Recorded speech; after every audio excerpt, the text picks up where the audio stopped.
Hello everyone, welcome to my channel Teaching the Basics. My name is Uttiyo.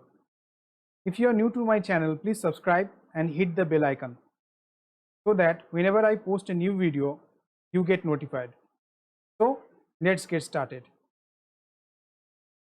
In this lecture, I will talk about entity, relation, tuples, attribute, types of attributes, and ER model notations, strong and weak entity. So let's start with entity. So what is an entity?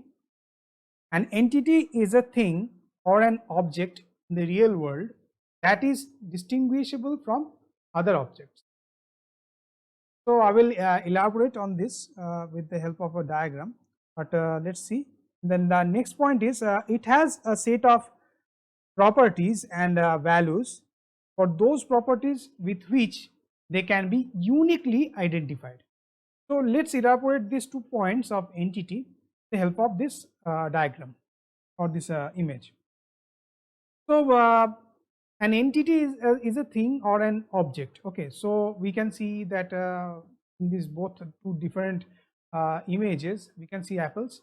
So are those apples any object in a real world? Yes, they are objects and of the real world, and that is distinguishable from other objects. Yes, these apples can be distinguishable from any other fruits like bananas, like mangoes, like guavas. So the first statement holds true. So next, see the next one, that if it has a set of properties. Yes, apples have colors, apples have shapes, apples have tastes. So they have different properties and values for those properties with which they can be uniquely identified. Now in the case of the left image, that is the only you can see the green apples. So we can easily say that this is not an entity, because in the left image all the apples are green, they cannot be uniquely identified. Now if I identify any one apple from that green apple set, and I say, if I shuffle that, and if I say to if in the first state, if I identify an apple and if I shuffle those apple and I ask you to find that apple, it will be very difficult for you. So to identify those apples uniquely, so this cannot be considered as a entity. But in the right image, you can see those apples. If I identify one apple from there, and if I shuffle those apples again, and if I ask you to identify that apple that I have identified earlier, then it will be easy for you, because you can see that all those 3 apples have different colors. So those apple set can be considered as an entity. I hope you got my point. And next is entity set. So it is a set of entities of the same type that shares the same property or attributes.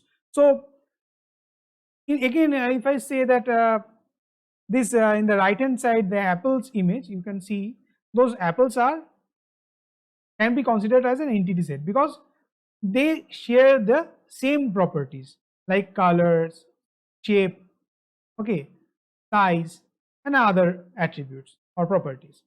So that can be considered as an entity set. And in the this left image, you can see there is a student table, okay, and all those students that belong to that student table have the same properties, that like they have the same they have roll numbers, they have names, they are enrolled in some courses.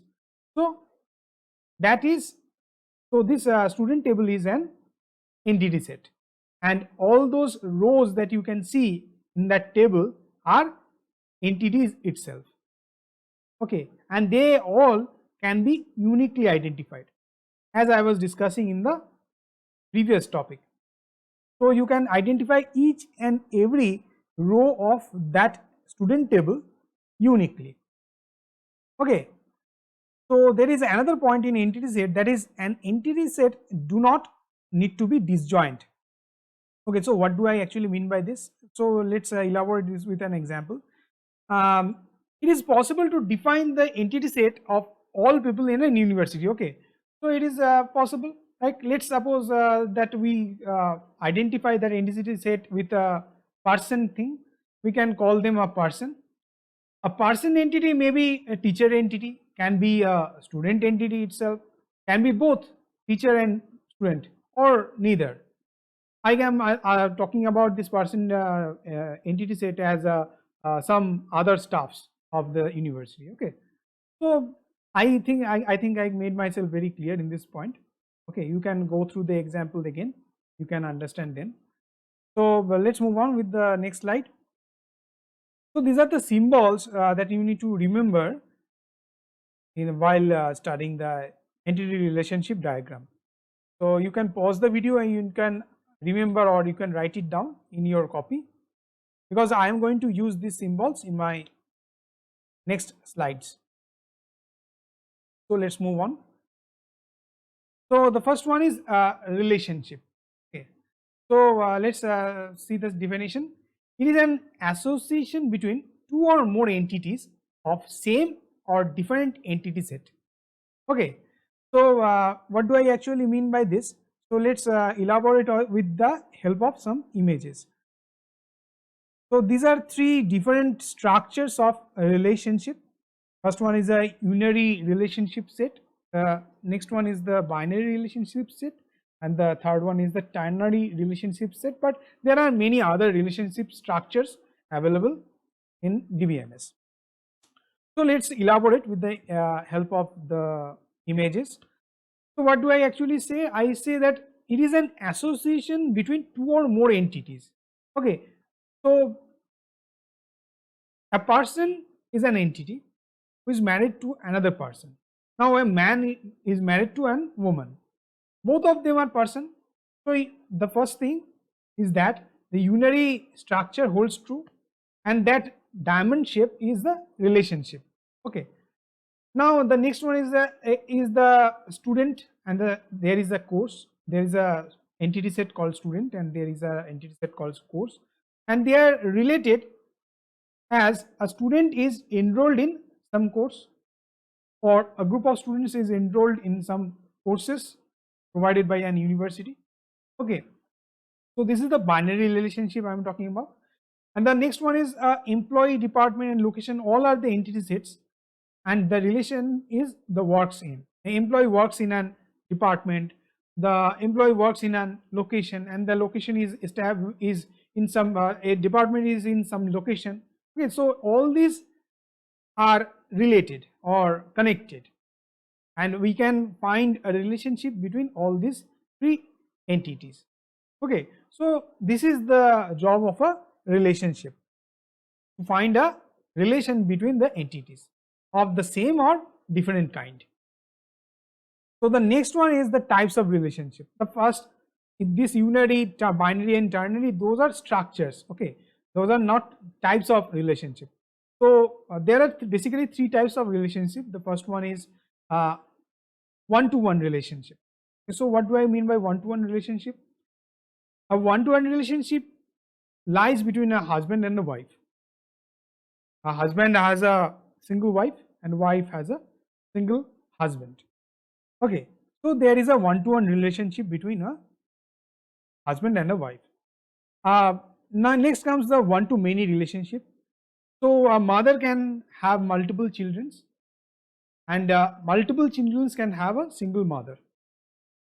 Okay, so that this is a one-to-many relationship.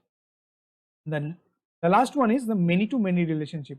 So if we see the earlier image, that is the binary relationship set, multiple students in a student entity set, there can be multiple students. In a course entity set, there will be multiple courses. There will be, let us suppose there are 100 students in a entity set, student entity set, and there are 5 courses in this course entity set. Let us suppose the first 20 students are enrolled in course 1. And if in the next 20 students is enrolled in course 2 and 3. Now you can see, you can shuffle between those two. Okay, so we can easily say that the multiple students can take multiple courses, and then multiple courses can be there for multiple students also. A student can take multiple courses, or multiple students can take a single course. So it is a both way thing. Okay, so this is an example of many to many relationship. I hope that I made myself very clear in this point. Okay, so let's move on with the next slide. Okay, so this is the very popular slide that is used to define the attributes, tuples, and relation.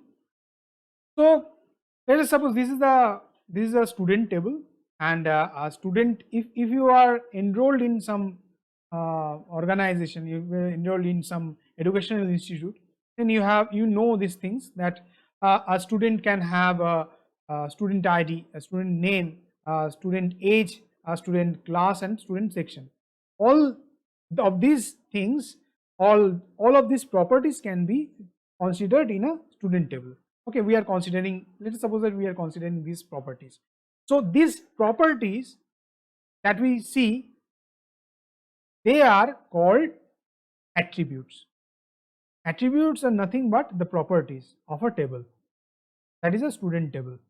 Okay, and all the students that belong to that table should have all those attributes. Okay, like this student Alex, he has got a student ID, a age, a name, a class, a section. Then a lady Maya, she also has a student ID, a age, a class, a section. So all those entities that we define in this table have the same property. Okay, that is why we are classifying them in a same class, that is a table. Okay, that is a student table. Now each single record or a single row in that table, or in a table, in a general, if I say in a general meaning, then each and every row in a table is called tuple. Okay, a single row is called a tuple. That is, a entity or a single record or a single row can be termed as a tuple. Okay, and the combinations of these tuples and attributes forms a relationship, and that is presented with the help of a table. Okay, so let's move on with the next slide. So these are the types of attributes you can find. There are six types of attributes. The first one is a simple attribute, the second one is a composite attribute, then comes the single valued attribute, then the multi-valued attributes, then the derived attributes, and the key attributes. These are the types of attributes. Let's elaborate on them one by one. The first one is a simple attribute. So what is a simple attribute? A simple attributes are those attributes which can not be divided further. The attributes cannot be divided further. Okay. Now this is a student entity set, and a student in this student entity set we are considering three attributes. One is student roll number, one is class, and the class in which the student studies, and the age of the student.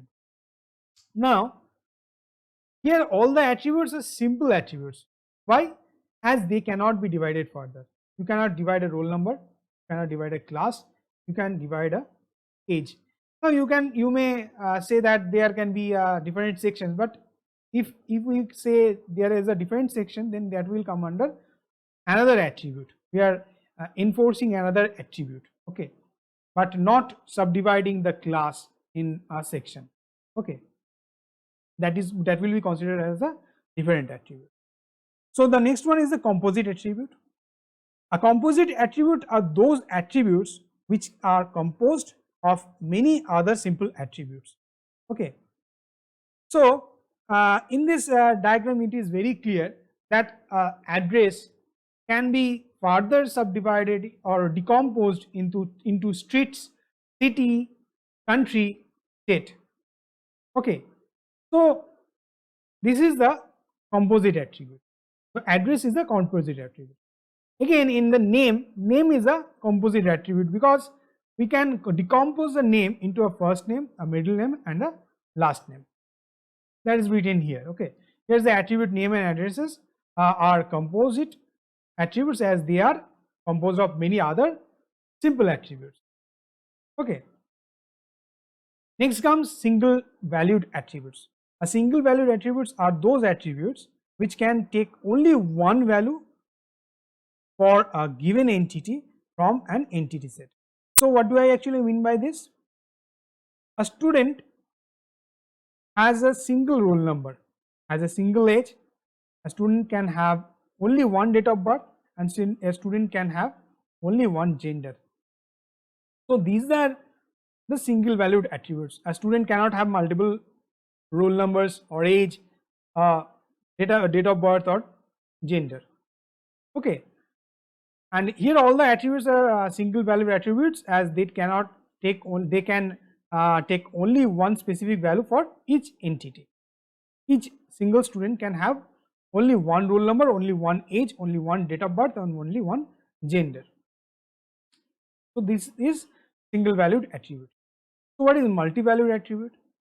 A multi-valued attribute are those attributes which can take more than one value for a given entity from an entity set. Okay, so here mobile and email ID are multi-valued attributes. A single student can have a single roll number,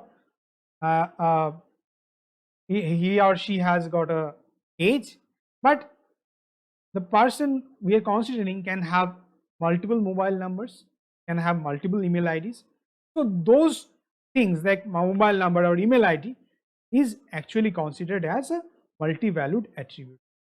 Okay, here the attributes mobile number and email ID are multi-valued attributes as they can take more than one values for a given entity.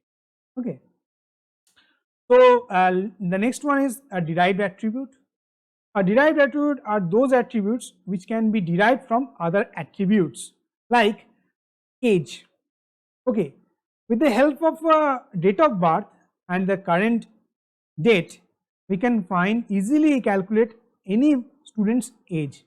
Okay, so in other words, we can say we can derive the age with the help of the date of birth. So the age is a derived attribute. Here's the attribute age is a derived attribute and it can be derived from the attribute date of birth. Okay, it's as simple as that. Okay, next comes the key attribute. A key attribute are those attributes which can identify an entity uniquely in an entity set. Like a student has a roll number or a gender or a age. A student can have a registration number. With the help of those registration number or the roll number, you can easily uniquely identify a student, and that is a key attribute, and that is the main thing. Whether we can identify a student uniquely or not. If I give you a, let us suppose if I give you a roll number and if I ask you to go to some certain class and say, or if I give you a registration number, and if I in your morning prayer in your school, if I ask you to just announce the registration number and ask the student to come forward and identify himself, you are not going to see multiple students coming forward because registration number that a student has is unique from all other students in the same compound or same organization or same institute. Okay, so this is what I try to mean by key attribute, and here the attribute roll number is a key attribute as it can identify an student uniquely. Okay, so let's move on with the next slide. So the next slide, this is so what is a weak entity? Okay, the entity set which does not have sufficient attribute to form a primary key is called a weak entity. And what is a strong entity? An entity set that has a primary key is called a call as strong entities. So for now, just remember these definitions, because in my future lecture I will be elaborating about the keys that are present in an DBMS, and in those when I will discuss these keys, you will easily understand what I actually mean by these two definitions. Okay, that sufficient attributes to form a primary key, and what is a primary key, and how they are formed. So in my next lecture, I will be talking about the primary keys, secondary keys, and candidate keys, alternate keys, and foreign keys. Please like my videos and share among your friends so that they can benefit from it too. I will be posting my next video very soon. Till then, stay tuned. Thank you.